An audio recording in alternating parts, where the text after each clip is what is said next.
Bad production can kill a great content idea. Do you want to have a photo shoot, audio production, or do you need a professional voiceover artist?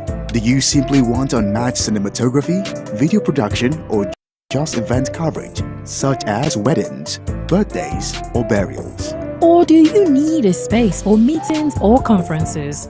All these are possible with High Impact Studios. Don't bring down your creativity, let's help you take it high and out of this world with our state-of-the-art equipment and first-class studio space.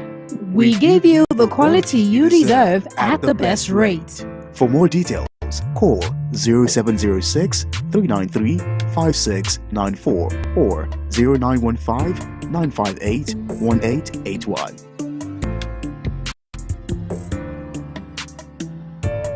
High Impact Studios, the future.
Record where every word matters on High Impact 102.1 FM. We are live on YouTube and on X. I am Vivian Oguche. Apologies for starting way behind schedule. It was due to technicalities. Now on the program, we discuss the actions and inactions of government, ministries, departments, and agencies, as well as business and health affairs that shape our worldview. The program also encapsulates personalities and institutions that make decisions that affect the lives of people one way or the other. And then we also avail you, our listeners, the opportunity of calling in to the program and ask questions from our guests on the topic of discussion for the day. So today we'll talk about climate change and how it affects food security.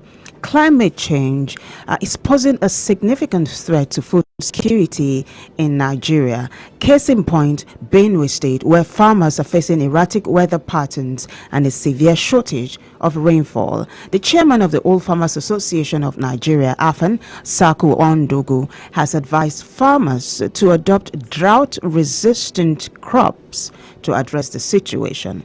The northern central districts of Benue Northeast and Northwest have been particularly hard hit, with crops like rice, soybeans, yams, and vegetables suffering due to the absence of rainfall.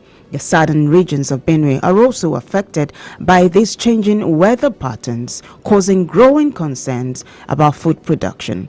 The shift in climate poses a significant threat to food security in Benue, which happens to be Nigeria's food basket and could exacerbate the high cost of food in the country. Now, while crops like cassava have shown resilience, the overall impact of the drought could lead to reduced yields, worsening the plight of farmers and consumers. Now, the situation underscores the urgent need for sustainable farming practices and climate resilient agricultural policies to safeguard food security in the face of growing climate changes.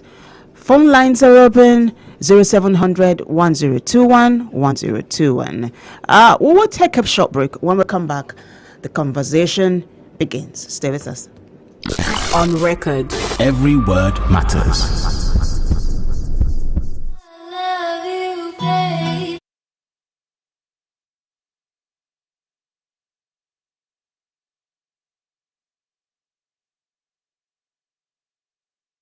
Radio 102.1 FM. The future is now.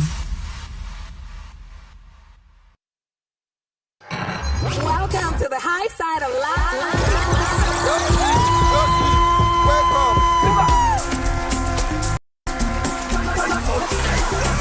Join us every day at High Impact 102.1 FM, your urban lifestyle station. I just want to be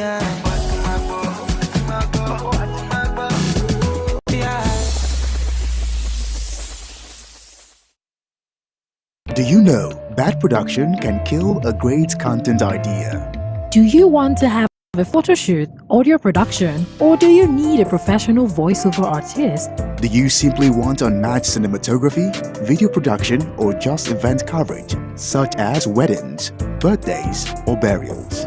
Or do you need a space for meetings or conferences? All these are possible with High Impact Studios.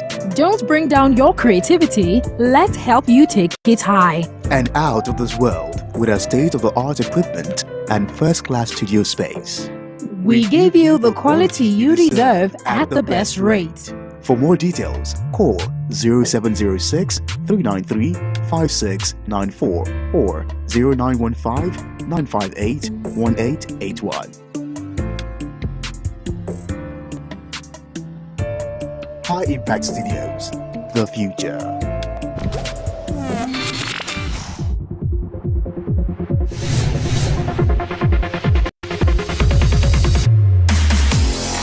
High Impact Radio 102.1 FM. The future is now.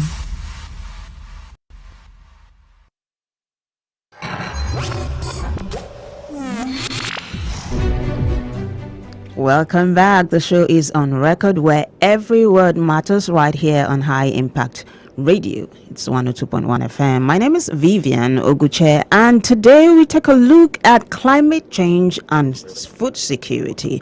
Benue in focus. And joining us right now is Taye Olaniyi. He is President Legacy 1995, the Historical and Environmental Interest Group of Nigeria.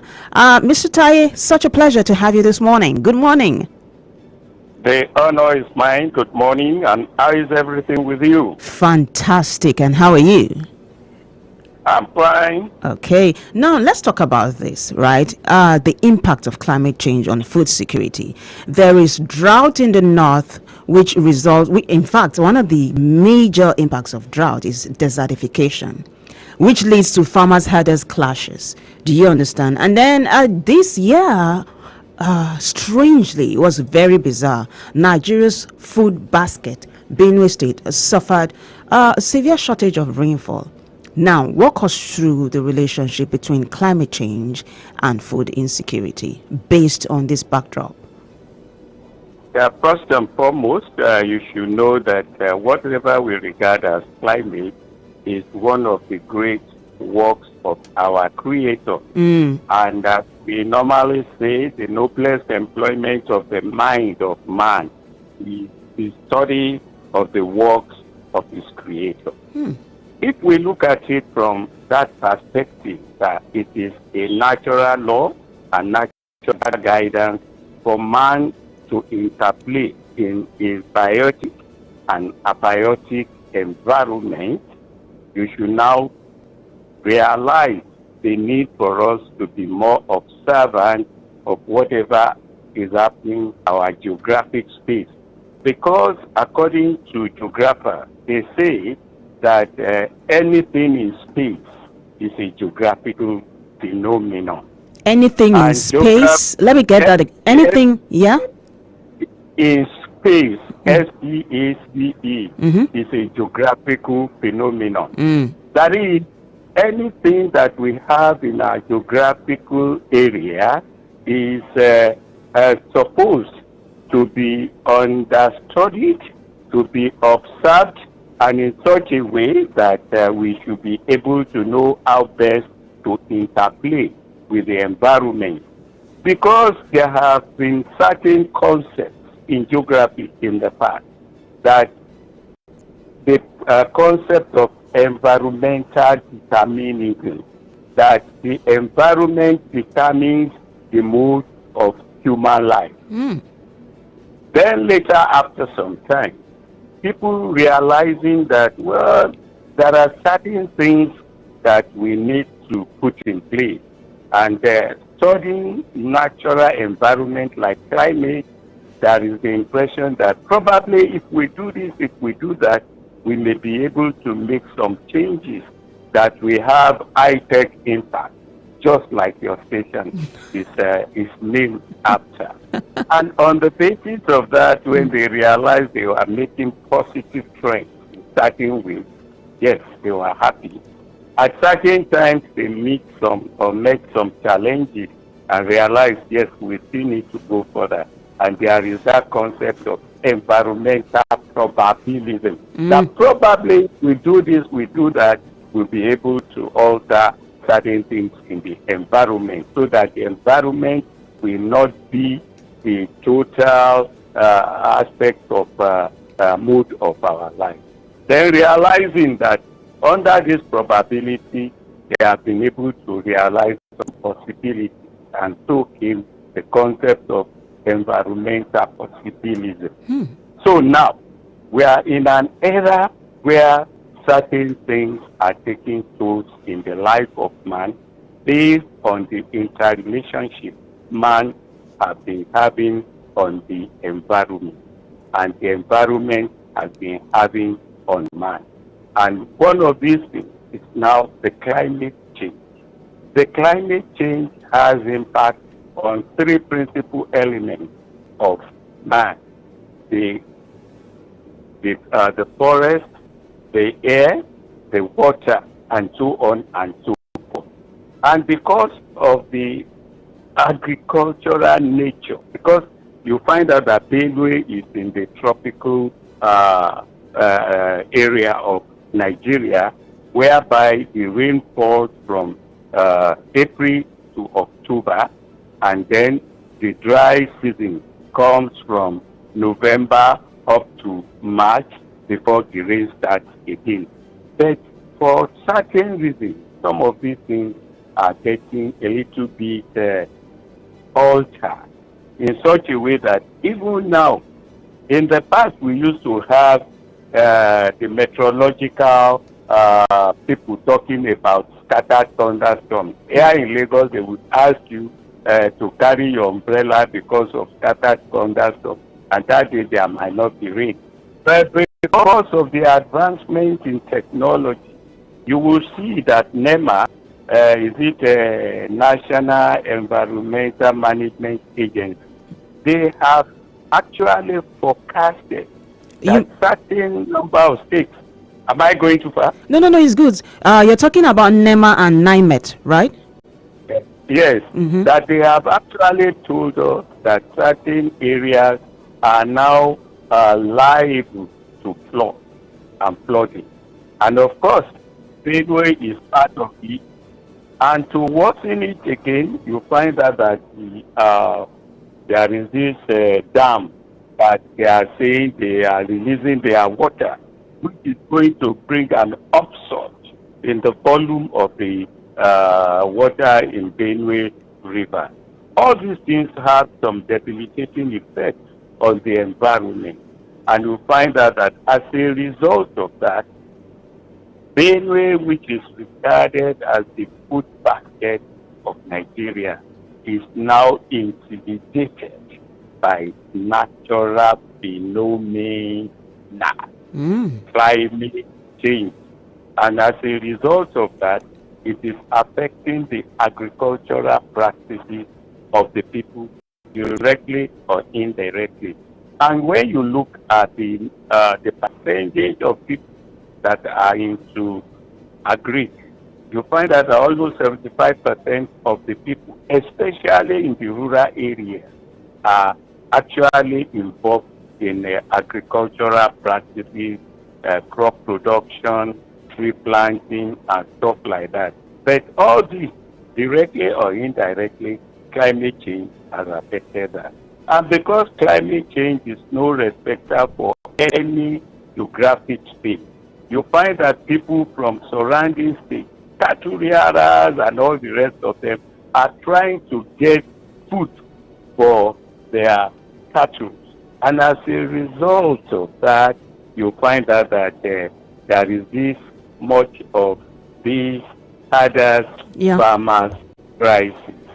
So you can see what is happening, nature at its best, and of course having a debilitating impact, then human and social mentalities involved. Yes, this angle you just brought up is something we are going to have you explore much later on the show. But you've done a fantastic job laying a foundation for this discussion. In fact, why don't we get a farmer who is in Benue State and let us have him talk to us about the severe impact of climate change on food security? Yeah, how do they say it? It's better to hear from the horse's mouth. Yeah. So we'll take a short break. When we come back, the show continues. Stay with us. On record. Every word matters. Join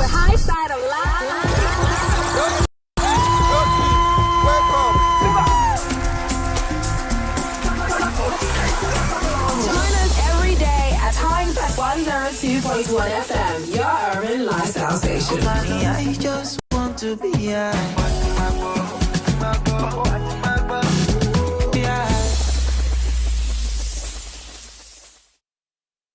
Do you know bad production can kill a great content idea?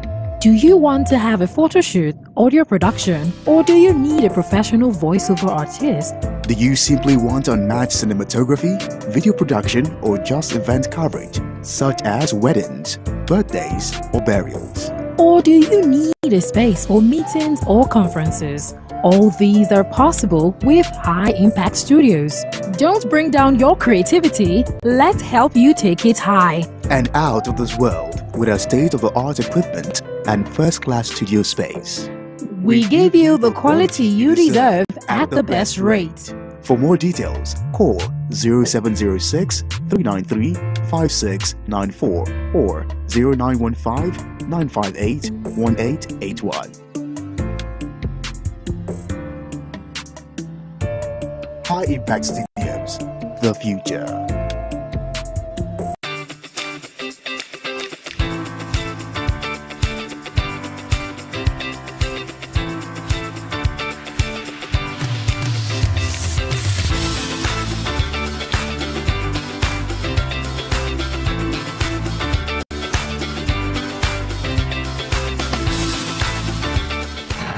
Wake up! Get ready to start your day off right with the most exciting breakfast show. Join us every weekday morning from 7 to 9 a.m. for the best mix of news updates, weather forecast. The future is now.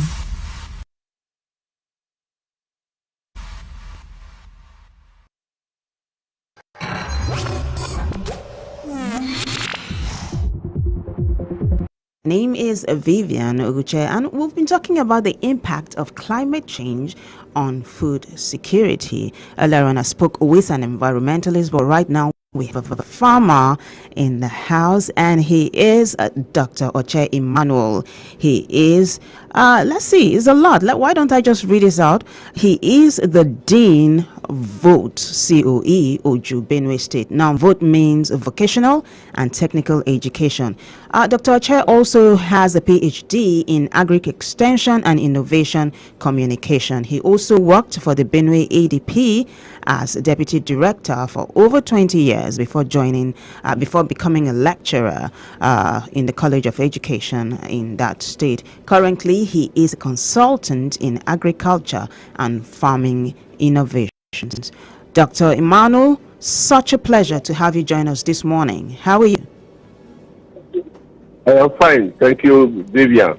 Good morning. Good morning. Now, we talked about the impact of climate change. I mean, one of the examples I cited earlier on was how drought in the north leads to desertification, which in turn leads to farmers herders clashes, right, in the north central and some parts of the southeast, southwest.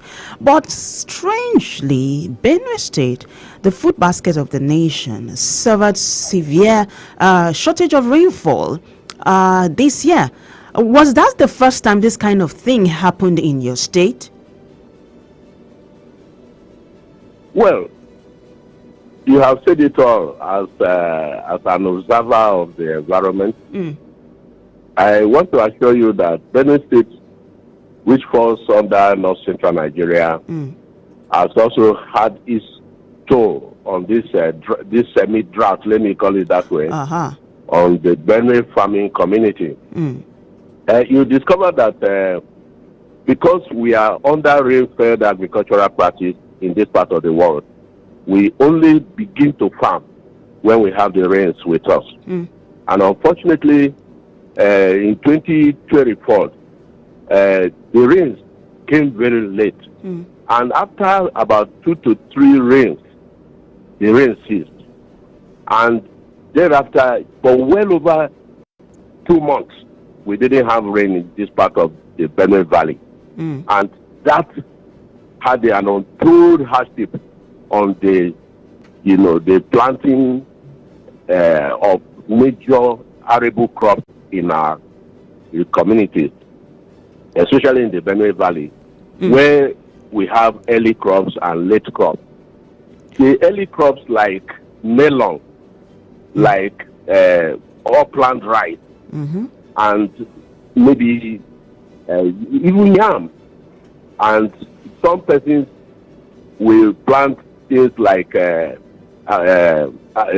say amaranthus, like the vegetables and all that. You discover that because of this rainless period, many of the early crops are not in the market, except for few areas where you have very low production of crops like groundnut. Benue is known for early groundnuts, especially around Obi local government and part of Ogbadibo local government like Ukpa and so on. We used to have early groundnut output. But unfortunately this year, because of that rainless era, those crops were not in the market. Those commodities were not in the market. Wow. And because of this effect too, you discover that people who were supposed to plant Badama rice, or what we call lowland rice, in this part of the world, who also ventured and planted around June, never had rain at all until about late August. And because of that, if you go to the farm, it's a sorry tale.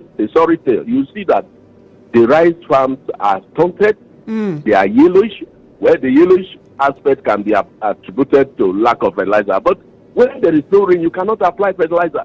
And so even after the rains came and they applied fertilizer, you enter the farm, you see that most of our crops are stunted. The yam that we are known for, unfortunately, the period that is triggered for fertilizer application, there was no rain at all. So you discover that many farmers did not apply fertilizer this year to their yam farm. And so certainly, whether we like it or not, it's already having an untold outcome. It's a very short, low output as far as yam production is concerned. Wow, thank you. The only crop that is go on. Yes, go on. The only crop that is a little bit favored is cassava. Oh. Because, cassava is a crop that even at minimal rainfall, it can still do well. So even after the returns of the rain, people are busy planting cassava everywhere. And we know that if you are able to have maybe 4 to 6 good weeks of rainfall, cassava will sustain itself even until the next season when the rains come.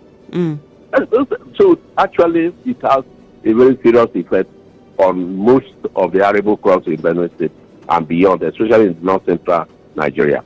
That was very insightful. Thank you so much. So Sako Aundogu is a farmer. I'm sure you know him. He's also from Benue State. He has advised farmers to adopt drought-resistant crops in the face of climate change and all of that. Good thing that you're a consultant when it comes to agriculture and farming innovations.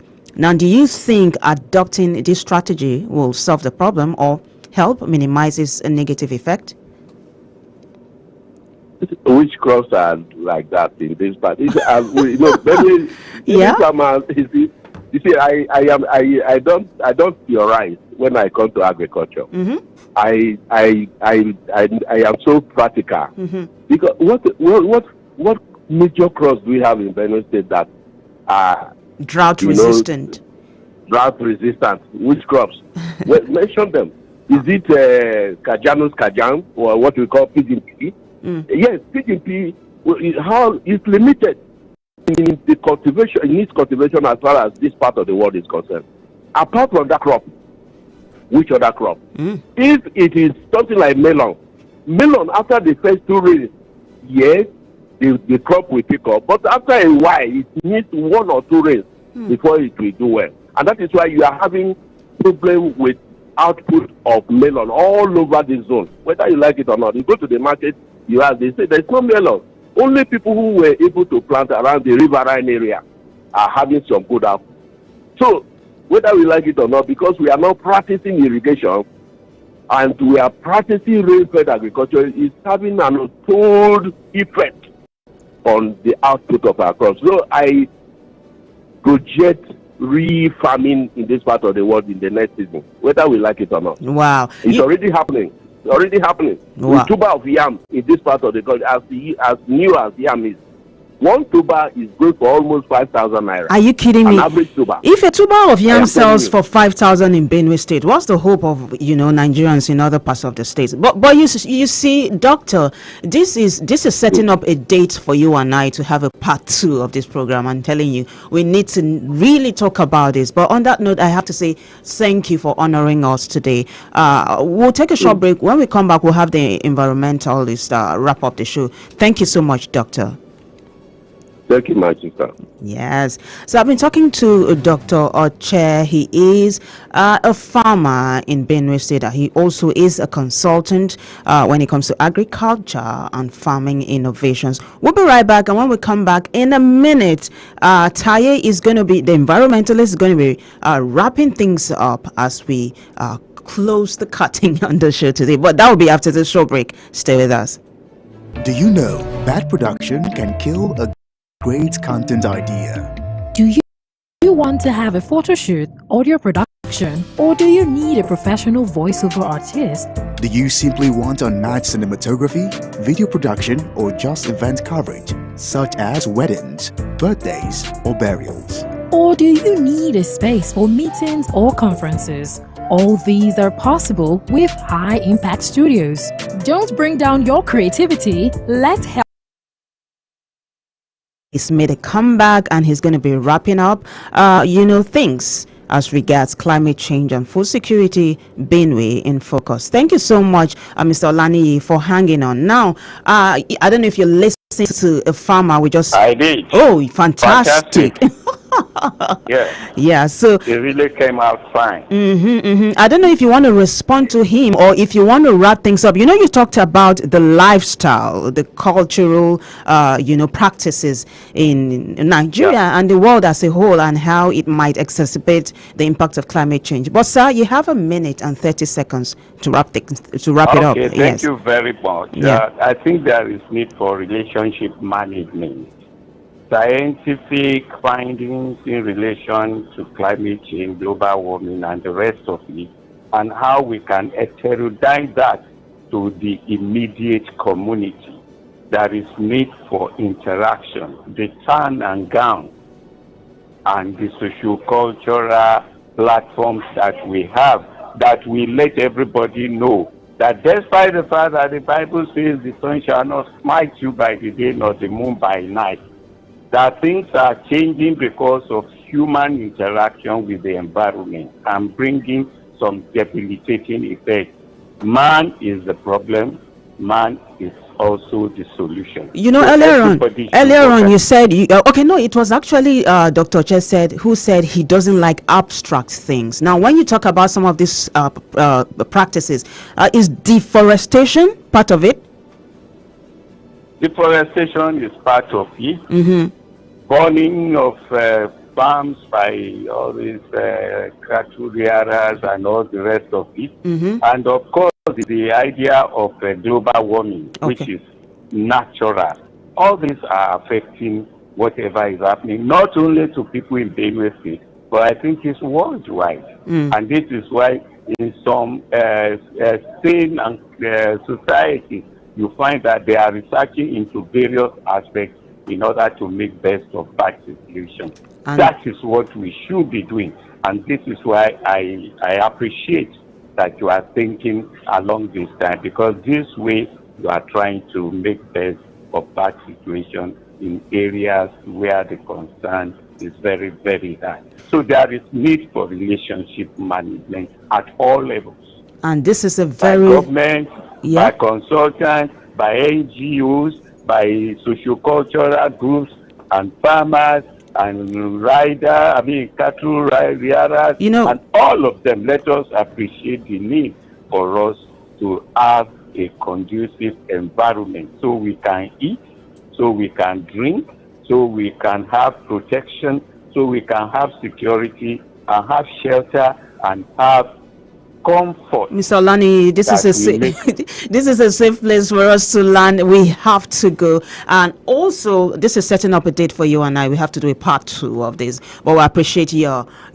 honoring of our invitation. Thank you, sir. The honor is mine. Thank you very much. Thank you.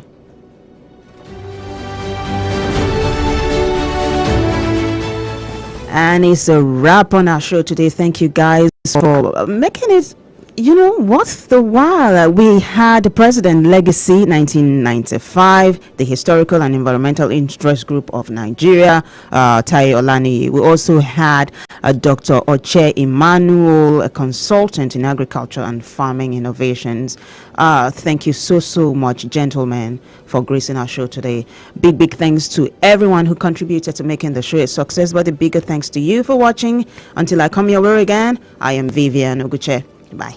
Do you know bad production can kill a great content idea? Do you want to have a photo shoot, audio production, or do you need a professional voiceover artist? Do you simply want a nice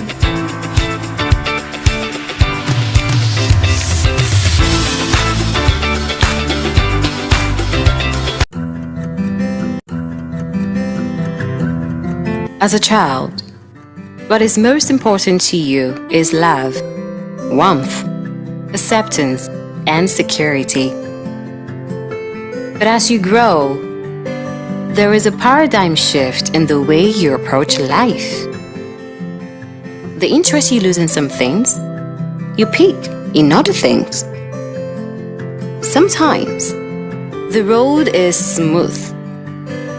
Other times, it is rough.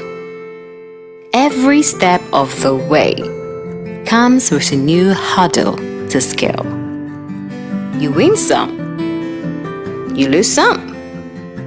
You laugh hard, you cry hard, but at the end, you look back with a fulfilling smile and say, "What a ride!" High Impact Television equips you with what you need every step of the way. Do you know bad production can kill a great content idea? Do you want to have a photo shoot, audio production, or do you need a professional voiceover artist?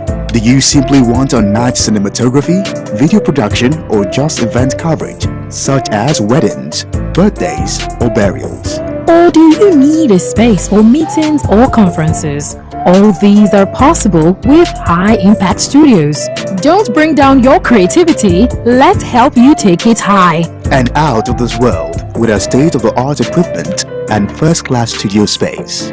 We give you the quality you deserve at the best rate. For more details, call 0706 393 5694 or 0915 958 1881. High Impact Studios, the future.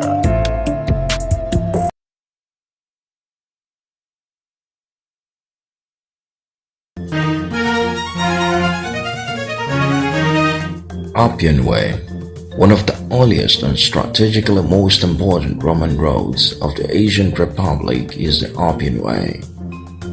Roman roads are considered monuments because of their histories that predates them. Over a period of centuries, Roman built an efficient network that ultimately stretched for over 50,000 miles, that is 80,000 kilometers, in an area that now belongs to more than 30 countries. At first, the Appian Way ran only 132 kilometers from Rome, southeastward to ancient Capua in Campania, but by about 244 BCE, it had been extended another 230 miles southeastward to reach the port of Brindisium, situated in the hill of Italy and lying along the Adriatic Sea. The highway, to be referred to as Via Appia, as it is called in Latin and Italian, but popularly known as Appian Way or Via Publica, is the Queen of Roads. It linked with Brindisium, now called Brindisi, the port city that was the gateway to the east. This road took its name from Appius Claudius Caecus, the Roman official who started building it about 312 BCE. As an advocate of the common people, a man of inner perspicacity, in the year of success, he was said to have lost his outer vision and thus acquired the name Caecus, meaning blind. Without waiting to be told what to do by the Senate, Appius Claudius began bold public works to address the supply problem. An aqueduct, the Aqua Appia, secured the water supply of the city of Rome. But by far the best known project was the road. The Appian Way was a Roman road used as a main route for military supplies. Carefully designed, Roman roads were built to be solid, useful, and beautiful. Ideally, the road connected a starting point with a destination by means of the shortest possible route, which explains why many have long straight stretches that allow long-distance view. Often, though, the road had to follow the natural contours of the terrain. Where possible, in hilly and mountainous areas, Roman engineers built their roads halfway up the slopes, along the sunny side of the mountain. For road users, this position minimized any inconvenience that might be caused by adverse weather conditions. The road is also made easier for travelers with carriages and carts. But then, apart from the civil and commercial advantage, it can be said that the road achieved some other powerful purpose. The outcome of the Second Samnite War was at last favorable to Rome. In a series of blows and encounter, the Rome revered their fortunes, bringing an end to the Etruria revolt in 311 BC, and Samnium was not left untouched in 304.